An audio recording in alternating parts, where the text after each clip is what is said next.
All right, so this past weekend, I was planning on taking out the old Mustang since, it had been sitting there for a while, getting no love or attention. And right away, the first thing I noticed was a thick layer of dust covering the entire car, which was surprising because it had been under the cover the entire time, but it is what it is.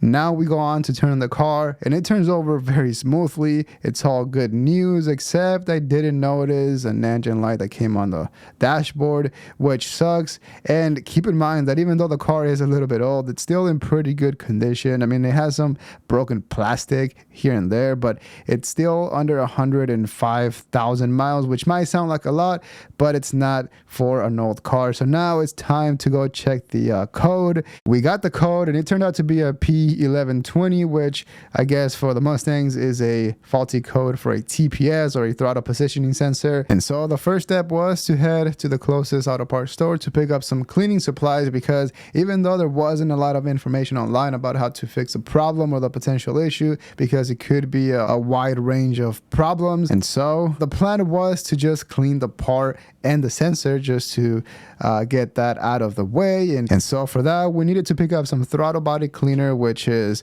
very important to get that and not something else like a brake cleaner. But now we get back to the house, pop the hood, and start checking on the parts that we needed to remove. And this right here is the TPS, also known as the throttle positioning sensor. And this is what it looks like with the sensor removed. Very, very easy to remove. You could actually replace it within 10 minutes without having to remove the intake, but obviously we're going to clean the throttle body. Also, don't forget to unplug your battery, your negative cable on the battery. This is part of the intake, which I took off in order to get to the throttle body. But ladies and gentlemen, here it is. What I'm hoping is the cause of the problem: simply a dirty throttle body. As you can see, the black stuff around the walls and on the throttle plates is what we are cleaning out. But first, we're moving on to the actual sensor.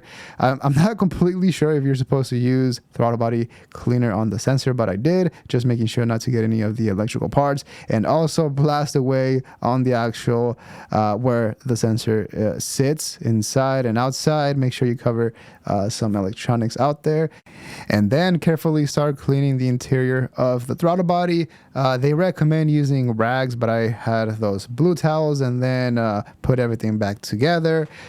Make sure that the battery's plugged in, and start the car up. For us, it started up very smoothly, nothing crazy. Obviously, the codes will be reset, so we will have to drive the car for about 50 to 100 miles.